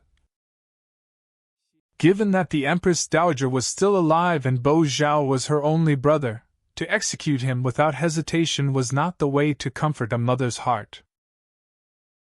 I, your humble servant, believe that the law is a public instrument for all under heaven. Only a ruler who upholds the law with complete impartiality toward both kin and stranger ensures that none dare rely on favor to violate it. Although Bo Zhao was always regarded as an elder of virtue, Emperor Wen failed to provide him with wise mentors to guide him, and instead entrusted him with military command. That he became so arrogant as to defy authority and murder an imperial envoy, was this not because he relied upon his favored status? If Emperor Wen had subsequently pardoned him, how would his reign have differed from the decadent eras of Emperors Qing and Ai? Emperor Wen of Wei once praised the virtues of Emperor Wen of Han, yet he disapproved of the execution of Bo Zhao, saying, "One should provide for the families of maternal uncles and empresses with bounty, but never entrust them with power. Once they violate the law, one is forced to harm them." In critiquing Emperor Wen for failing to restrain and monitor Bo Zhao from the start, those words indeed hit the mark. Therefore, those who truly wish to comfort their mother's heart should be cautious from the very beginning. 其恶逢困敦，晋崇光协洽，凡8年。太宗孝文皇帝中前3年，甲子，公元前177年冬10月，丁酉会，日有食之。11月，丁卯会，日有食之。诏曰：前遣列侯之国，或辞未行。丞相，朕之所重，其为朕率列侯之国。12月，免丞相伯，遣救国。乙亥，以太尉冠英为丞相，罢太尉官，属丞相。夏4月，城阳景王张薨。初，赵王敖献美人于高祖，德幸有身，即冠高事发，美人亦坐系河内。美人母弟赵坚因辟阳后沈一击言吕后，吕后妒，弗肯白。美人已生子，讳即自杀。立奉其子义上，上悔，名之曰长，令吕后母之，而葬其母真定。后封常为淮南王。淮南王早失母，常父吕后，故孝惠吕后时的无患，而常心愿辟阳侯，以为不强征之于吕后，使其母恨而死也。及帝即位，淮南王自以罪亲，骄俭，属不奉法，上常宽甲之。是岁入朝，从上入院右列，与上同车，常位上大凶。王有财力，能扛鼎，乃往见辟阳侯，自绣铁锥追辟阳侯，令从者未敬景之，持走阙下，肉袒谢罪。帝伤其志为亲，故设服制。当时时，薄太后及太子诸大臣皆诞淮南王。淮南王以此归国一骄字，出入称景帝，称至拟于天子。元盎谏曰：诸侯太骄，必生患。上不听。5月，匈奴右贤王入居河南地，侵盗上郡，饱塞蛮夷，杀掠人民。上性甘泉，遣丞相冠英发车骑8万5千，一高奴击右贤王，发中尉才官属卫将军，军长安。右贤王走出塞，上自甘泉之高奴，因姓太原，见故群臣皆赐之。复晋阳中都民3岁租。留游太原10余日。初，大臣之朱吕也，朱虚侯公犹大。大臣许晋以赵帝王朱虚侯，晋以梁帝王东牟侯。及帝立，闻朱虚、东牟之初，欲立齐王，故处齐公，及王诸子，乃割其2郡以王之。兴居自以失职夺功，颇样样。闻帝姓太原，以为天子，且自击胡，遂发兵反。帝闻之，罢丞相及行兵，皆归长安，以及蒲侯柴武为大将军，将4将军10万众击之。其侯曾贺为将军，军荥阳。秋7月，上自太原至长安。诏冀北利民，兵未至先自定，及以军诚意降者，皆赦之。复官爵，与王兴居去来者，赦之。8月，冀北王兴居兵败，自杀。初，南阳张氏之为其郎，10年不得调，欲免归。元盎知其贤而见之，为业者仆射。视之从行，登虎圈，上问上林尉朱禽受部。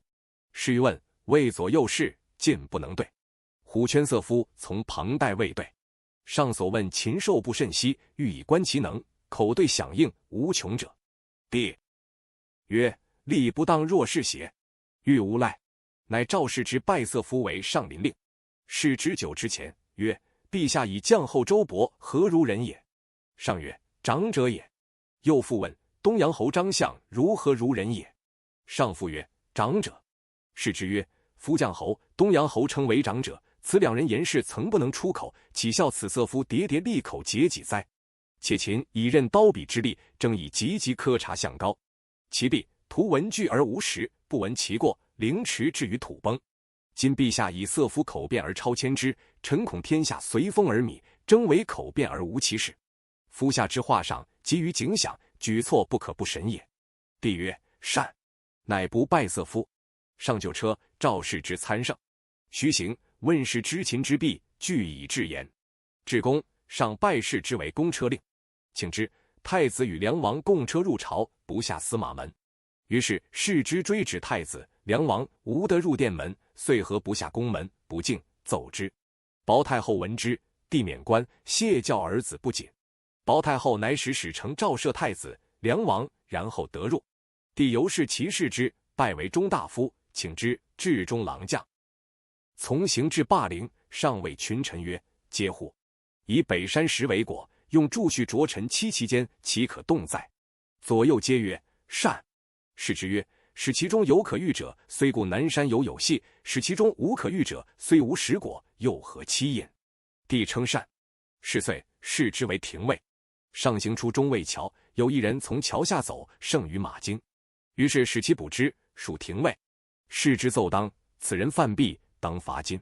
上怒曰：此人亲经无马，马赖何柔，令他马，故不败伤我乎？而廷尉乃当之罚金。视之曰：法者，天下公共也。今法如是，更重之，是法不信于民也。且方其时，上使诛之，则已。今以下廷尉。廷尉，天下之平也。一清，天下用法皆为之轻重，民安所措其手足？为陛下察之。上良久曰：廷尉当是也。其后人有到高庙坐前玉环，得帝怒，下庭谕之。视之按道宗庙服御者为奏当，弃事。上大怒曰：人无道，乃道先地弃。吾属廷尉者，御制之足，而君以法奏之，非吾所以共成宗庙义也。视之免冠顿首谢曰：法如是，足也。且罪等，然以逆顺为差。今道宗庙弃而足之，有如万分一，假令于民取长陵一抔土，陛下且何以加其法乎？帝乃白太后许之。太宗孝文皇帝中4年乙丑，公元前176年冬12月，颍阴一侯冠英薨。春正月甲午，以御史大夫杨武、张苍为丞相。苍好书博文，游遂律例。上诏河东守纪部，欲以为御史大夫。有言其勇19，南进者，至留底1月，见罢。纪部因进曰：臣无功窃宠，戴罪河东，陛下无故召臣，此人必有以臣欺陛下者。今臣至，无所受事，罢去，此人必有毁臣者。夫陛下以一人之欲而召臣，以一人之毁而去臣，臣恐天下有时闻之，有以窥陛下之浅深也。上默然，惭。良久曰：河东五谷公郡，故特召君耳。上亦以假意任公卿之位。大臣多短之曰：洛阳之人，年少初学，专欲擅权，纷乱诸事。于是天子后亦疏之，不用其意，以为长沙王太傅。将后周勃既救国，每河东守，魏行县制将，勃自谓恐诛，常备甲，令家人持兵以见之。其后人有上书告勃欲反，下廷尉。廷尉逮捕勃，治之。勃恐，不知致辞。吏稍侵辱之，勃以千金与玉立，玉立乃书读备事之曰：以公主为证。公主者，帝女也。勃太子圣之上之。薄太后亦以为勃无反事。帝朝太后，太后以茂序提帝曰：将后使诛诸吕，晚皇帝喜，将兵于北军，不以此时反，今居一小县，故欲反邪？帝既见将侯御辞，乃谢曰：立方宴而出之。于是使师结社将后，复决议。将后既出，曰：吾常将100万军，然安之欲立之贵乎？坐故成庙。太宗孝文皇帝中5年丙寅，公元前175年春2月，地震。初，秦用半两钱，高祖贤其重，南用更铸夹钱。于是物价腾涌，米至10万钱。夏4月，更造4铢钱，除盗铸钱令，使民的自铸。贾谊谏曰：法使天下公德，故租铸铜，悉为钱，敢杂以铅，铁为他巧者，其罪轻。然铸钱之情，非摇杂为巧，则不可得盈，而摇之甚微，未立其后。夫是有召获而法，有起奸，今令细民人操造弊之事，各引凭而著作，因欲尽其厚利微奸，虽情罪日报，其事不止。乃者民人抵罪多者一县百数，吉利之所宜朋吃奔走者甚众。夫县罚以幼民使入引井，孰多于此？幼民用钱，郡县不同，或用轻钱，百家若干；或用重钱，平称不受。法钱不利，利极而依之乎？则大为繁苛而利不能胜，纵而弗呵乎？则事肆易用，钱文大乱，苟非其数，何相而可哉？今农事弃捐而采铜者日翻，视其累耨，也容吹叹；奸钱日多，五谷不为多。善人处而为奸邪，怨民陷而知行路，行路将甚不祥，奈何而乎？国之患此，利益必曰禁之。禁之不得其数，其伤必大。令禁铸钱，则钱必重，重则其利深，道铸如云而起，弃市之罪又不足以尽矣。奸术不胜而法尽数溃，同使之然也。同步于天下，其为祸薄矣，故不如收之。假山义上书谏，以为前者王用器也，而可以。亦富贵，富贵者，人主之操柄也，令民为之，是与人主共操柄，不可长也。上不听。是时，太中大夫邓通方宠幸，上谕其父，赐知属言道铜山，使铸钱。吴王必有豫章铜山，招致天下亡命者，以铸钱。东主海水为盐，以故无富而国用饶足。于是吴、邓钱布天下。初，地分代为2国，立皇子武为代王，参为太原王。是岁，喜代王武为淮阳王，以太原王参为代王，尽得故地。太宗孝文皇帝中6年丁卯，公元前174年冬10月，陶李华。淮南厉王常自作法令行于齐国，逐汉所治吏，请自治相2000担，地区亦从之。又擅行杀不孤及绝人，至关内侯，属尚书不逊顺。帝众自窃责之，乃令伯昭与书封谕之。尹管、蔡吉代请王，冀北王兴居，以为警戒。王不说，令大夫旦、士武开张等70人与吉仆侯柴武太子齐谋，以辇车40乘樊谷口，令人使闽越、匈奴。事决，有司治之。时使召淮南王。王至长安，丞相张苍、典客冯敬行御史大夫事，与宗正、廷尉奏，长罪当弃市。至曰：其设场死罪，废勿亡，袭除蜀郡，言道穷游，尽诸所与谋者。在场以资车，令县以次传之。袁盎谏曰：上速交淮南王，弗为至严父，相以故至此。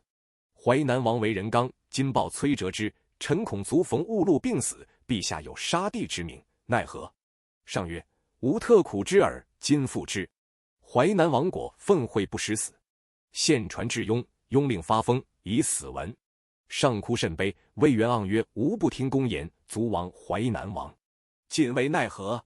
盎曰：独斩丞相、御史，以谢天下乃可。上即令丞相、御史代考诸县，传送淮南王不发封馈事者，皆弃市，以列侯葬淮南王于雍，置首冢30户。匈奴单于遣汉书曰：前时皇帝言和亲使，称书议，何欢？汉边立亲武右贤王，右贤王不请，听后邑卢侯南之等计，与汉立相拒。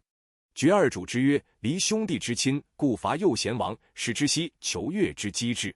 以天之福，立足良，马力强，以夷灭越氏，尽斩杀，降下定之、楼兰、乌孙、胡阶及其旁26国，皆以为匈奴。诸尹公之民并为一家，北周已定。愿请兵，修士卒，养马，除前事，复故约，以安边民。皇帝即不欲匈奴进色，则且诏利民远涉。帝报书曰：单于欲除前事，复故曰：朕甚加之。此古圣王之治也。汉与匈奴约为兄弟，所以疑单于甚厚。备曰：离兄弟之亲者，常在匈奴。然右贤王是已在涉前，单于勿深捉。单于若称书议，明告诸吏，使无复曰：有信，竟如单于书。后请之，莫毒死，子姬周立，号曰老上单于。老上单于出吏，帝复遣宗室女翁主为单于恶事，使患者燕人中行岳父翁主。说不欲行，汉强使之。说曰：必我也，为汉患者。中行岳既至，因降单于，单于甚亲信之。初，匈奴好汉增恤食物。中行岳曰：匈奴人众，不能当汉之一郡，然所以强者，以衣食役无养于汉也。今单于变俗，好汉物，汉物不过12，则匈奴尽归于汉矣。其其得汉曾序，以持草集中，衣裤皆裂地，以是不如毡裘之完善也。得汉食物，皆去之，以是不如冻酪之变美也。于是说教单于左右书记，以祭克其人众，畜牧。其遗汉书读及印封，皆令长大，具傲其辞，自称天地所生，日月所至，匈奴大单于。汉使或资效匈奴俗无礼义者，中行乐者穷汉使曰：匈奴曰数敬，一行，君臣简，可久，一国之政，犹易体也。故匈奴虽乱，必立宗种。今中国虽云有礼义，及亲属一疏，则相杀夺，以致异姓，皆从此类也。皆土氏之人，故无多辞，喋喋战战。故汉所书匈奴曾序、米聂，令其量中，必善美而已矣，何以言为乎？且所给备善，则以；不备苦恶，则后秋熟，以其持柔而稼色耳。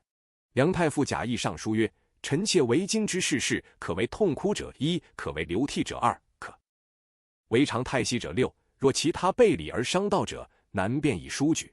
进言者皆曰：天下以安以治矣，臣独以为畏也。曰安且治者，非愚则愚，皆非事实之治乱之梯者也。夫抱火错之机心之下，而寝其上，火未及燃，因谓之安。方今之事，何以易此？陛下何不依令臣的熟数之于前，因臣治安之策，事详则言。使为治，劳志虑，苦身体，乏中，古之乐，勿为可也。乐与金同，而加之诸侯诡道，兵籍不动，匈奴宾服，百姓素朴，生为明帝，没为明神，名誉之美垂于无穷，使故城之庙称为太宗，上配太祖，与汉王级，历经陈纪，为万世法。虽有余幼，不肖之嗣，犹得蒙业而安。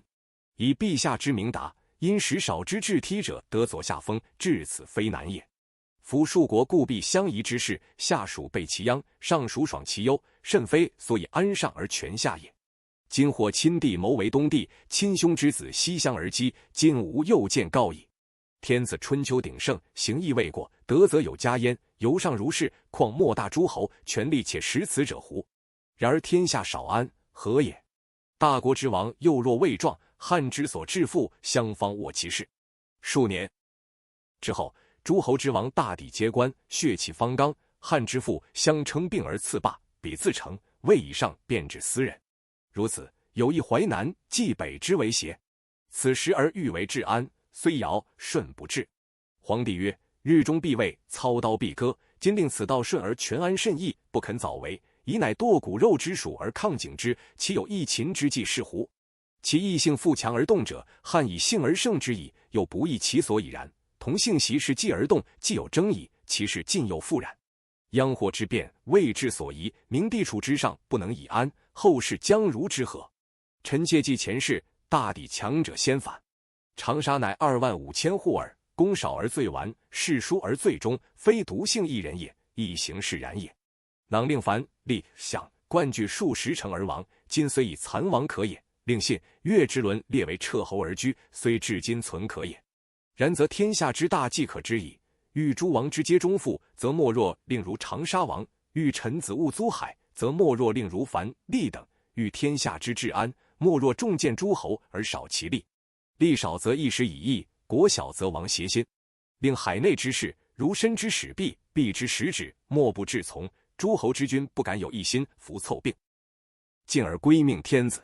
割地定制，令其赵楚各为若干国，使到惠王、幽王、元王之子孙，必以自各受祖之分地，地尽而止。其分地重而子孙少者，见以为国，空而治之。须其子孙生者，举使君之。一寸之地，一人之众，天子王所立焉，诚以定制而已。如此，则握赤子天下之上而安，执一父朝委求而天下不乱。当时大治，后世颂圣。陛下谁大而久不为此？天下之事方并大种，一境之大机如药，一指之大脊如骨，平居不可屈伸，一二指序，身虑亡了。时今不治，必为故疾，后虽有扁鹊，不能为矣，并非土种也。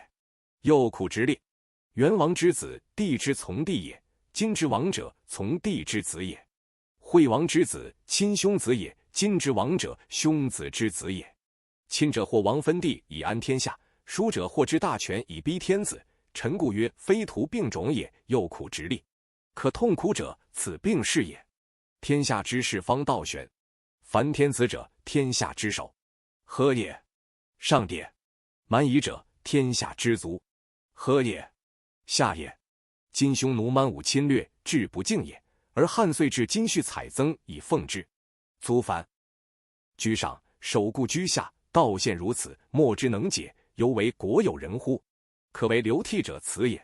今不列猛敌而列田制，不搏反寇而搏处途，玩细鱼而不图大患，得可远家而直数百里外，威令不深，可为流涕者此也。今庶人污弊的为地服，昌优下见得为后世，且地之身自依造题，而富民强污被文秀，天子之后以原其领，庶人孽妾以原其履，此臣所谓传也。夫百人作之，不能依一人，欲天下亡韩，胡可得也？一人耕之，10人聚而食之，欲天下亡饥，不可得也。饥寒切于民之肌肤，欲其亡为奸邪，不可得也。可谓常态息者此也。商君以礼义弃人恩，并心于进取，行之2岁，秦俗日败。故秦人家父子壮则出分，家贫子壮则出赘，借父优租，律有得色，母取鸡肘，立而遂与，抱哺其子，与公并居。复古不相说，则反唇而相讥，其此子其力不同禽兽者亡极耳。今其一见于俗，犹尚未改，弃礼义，捐廉耻日甚，可谓乐毅而遂不同矣。逐利不耳，律非故行也。今其甚者，杀父兄矣。而大臣特以不书不报，期会之间以为大故。至于俗流失，是坏败，因田而不知怪，律不动于耳目，以为是释然耳。夫移风易俗，使天下回心而相道，类非俗吏之所能为也。俗吏之所恶，在于刀笔匡切而不知大体。陛下又不自忧，切为陛下惜之。岂如今定经制，令君君臣臣上下有差，父子6亲各得其宜。此业一定，世事长安，而后有所持循矣。若夫经制不定，是犹度江河王为极，中流而遇风波，传必复矣。可谓常态息者此也。下因周为天子皆数10世，秦为天子2世而亡。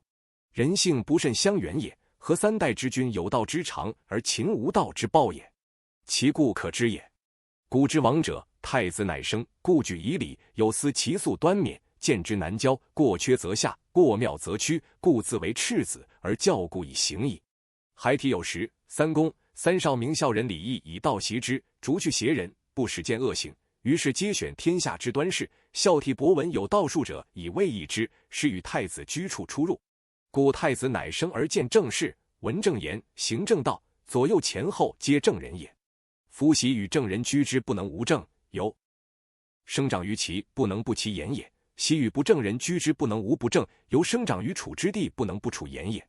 孔子曰：少成若天性，习惯如自然，习与至常，故切而不愧，化与心诚，故中道若性。夫3代之所以长久者，以其辅翼太子有此据也。及秦而不然，使赵高父胡亥而教之欲，所习者非斩一人，则夷人之3族也。胡亥今日即位，而明日射人，忠谏者谓之诽谤，深记者谓之妖言，其是杀人若艾草坚然，岂为胡亥之性恶哉？彼其所以道之者，非其理故也。彼晏曰：前车覆，后车戒。秦氏之所以急绝者，其辙迹可见也。然而不必，是后车又将覆也。天下之命，陷于太子，太子之善，在于早预教于选左右。夫心未烂而先欲都，则化亦成也。开于道术治义之旨，则教之利也。若其伏习积惯，则左右而已。夫胡越之人，生而同生，事与不异。及其长而成俗，类数异而不能相通，有虽死而不相违者，则教习然也。臣故曰选左右，早预教最急。夫教德而左右正，则太子正矣；太子正而天下定矣。书曰：一人有庆，兆民赖之，此时务也。凡人之志，能见已然，不能见将然。夫礼者近于将然之前，而法者近于已然之后，是故法之所为用易见，而礼之所为生难之也。若夫庆赏以劝善，刑罚以惩恶，先王执此之政，见如今始，行此之令，信如四时，据此之功，无私如天地，岂故不用哉？然而曰礼云，礼云者，贵绝恶于未萌，而起骄于微渺，使民日谦善，远罪而不自知也。孔子曰：听讼，无由人也，必也使无讼乎？为人主计者，莫如先审取舍，取舍之极定于内，而安危之盟应于外矣。秦王之欲尊宗庙而安子孙，与汤、武同。然而汤、武广大其德行，6、700岁而服师，秦王治天下10余岁则大败。此王他故矣。汤、武之定取舍审，而秦王之定取舍不审矣。夫天下大器也，今人之治器，治诸安处则安，治诸危处则危。天下之情与器无以异，在天子之所治之。汤、武治天下于人，义、礼、乐、类子孙数十世，此天下所共闻也。秦王治天下于法令、刑罚、祸及己身，子孙诛绝，此天下之所共见也。是非其名效大宴邪？人之言曰：听言之道，必以其事观之，则言者莫敢妄言。今或言礼义之不如法令，教化之不如刑罚，人主胡不引因？周、秦氏以观之也。人主之尊譬如堂，群臣如壁，众庶如地。故必九级上，连远地，则堂高；必无极，连近地，则堂卑。高者难攀，卑者易凌，礼是然也。故古者圣王之为等列，内有公、卿、大夫、士，外有公、侯、伯、子、男，然后有官师、小吏、言及庶人，等级分明，而天子加焉，故其尊不可及也。李晏曰：欲投鼠而忌器，此善欲也。鼠近于器，上旦不投，恐伤其器，况于贵臣之近主乎？廉耻节礼以治君子，故有赐死而亡戮辱。是以情义之罪不及大夫，以其礼主上不远也。礼不敢耻君之路马，促其处者有罚，所以为主上欲远不敬也。今自王、侯、三公之贵，皆天子之所改容而礼之也。古天子之所谓伯父、伯舅也，而令与众庶同情、义、坤、乐、吃、骂、弃世之法，然则唐不无弊乎？被戮辱者不太破乎？廉耻不行，大臣无乃握重权，大官而有图利无耻之心乎？夫妄疑之事，20件当以重罚者，投鼠而不忌器之习也。臣闻之，履虽先不加于枕，官虽弊不以居履。夫常以在贵宠之位，天子改容而礼貌之矣，利民常俯服以敬畏之矣。今而有过，帝令废之可也，退之可也，赐之死可也，灭之可也。若夫束缚之，细谢之，疏之司寇，编之图官，司寇小吏立骂而绑吃之，殆非所以令众庶见也。夫卑贱者习之尊贵者之一旦，无益乃可以加辞也，非所以尊贵贵之化也。古者大臣有作不廉而废者，不谓不廉，曰服鬼不是；作污秽淫乱，男女无别者，不曰污秽，曰为薄不修；作罢软不胜任者，不谓罢软，曰下官不职。故贵大臣定有其罪矣，犹未赤然正以乎之也，尚迁就而为之讳也。故其在大浅、大和之狱者，文浅，何则白冠毛缨，盘水加剑，造请事而请罪耳，尚不直负祭饮而行也。其有中罪者，闻命而自持，尚不使人警力而加也；其有大罪者，闻命则北面再拜，贵而自裁，尚不使人作义而行之也。曰：子大夫自有过耳，吾欲子有礼矣。欲之有礼，故群臣自息，应以廉耻，故人今节行。上设廉耻、礼义以御其臣，不以节行报其上者，则非人类也。故化成俗定，则为人。臣者皆故行而忘利，守节而服役，故可以托不欲之权，可以济6尺之孤，此立廉耻、行礼义之所至也。主上何丧焉？此之不为而故彼之久行，故曰可为常态息者此也。亦以降后前逮细狱，足无事，故以此击上。上身纳其言，养臣下有节，事后大臣有罪，皆自杀，不受刑。太宗孝文皇帝中7年戊辰，公元前173年冬10月，令列侯太夫人、夫人、诸侯王子竭力2000难，无得善征补。夏4月，赦天下。6月，癸酉，未央宫东阙服私灾。民有割淮南王者曰：一尺布尚可缝，一斗粟尚可充，兄弟2人不相容。帝闻而病之。太宗孝文皇帝中8年己巳，公元前172年夏，封淮南厉王子安等4人为列侯。贾谊之上必将父王之也。上书谏曰：淮南王之悖逆无道，天下孰不知其罪？陛下幸而赦迁之，自疾而死，天下孰以王死之不当？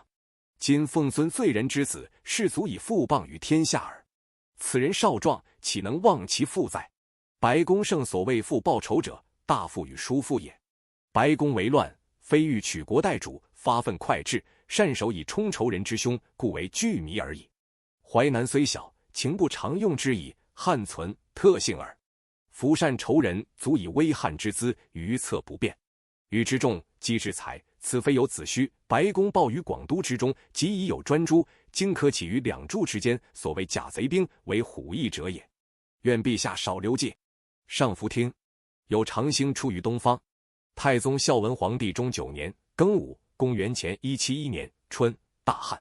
太宗孝文皇帝中10年辛未，公元前170年冬，上行幸甘泉。将军薄昭杀汉使者，帝不忍加诛，使公卿从之饮酒，欲令自饮分，昭不肯，使群臣丧服往哭之，乃自杀。陈光曰：李德裕以为汉文帝诛薄昭，断则明矣，余义则为安也。秦康宋晋文，兴如存之感，况太后尚存，唯一帝薄昭，断之不疑，非所以为母事之心也。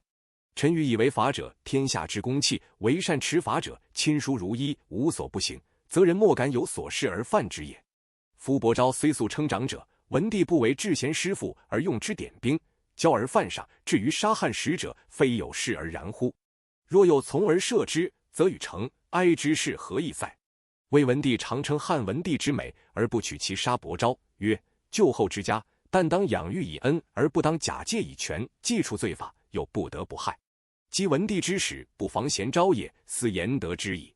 然则欲为母心者，将慎之于始乎？ Thanks for watching. See you in the next video. More videos available in the playlist collections. Matching ebook included. If you have any suggestions, feel free to let me know.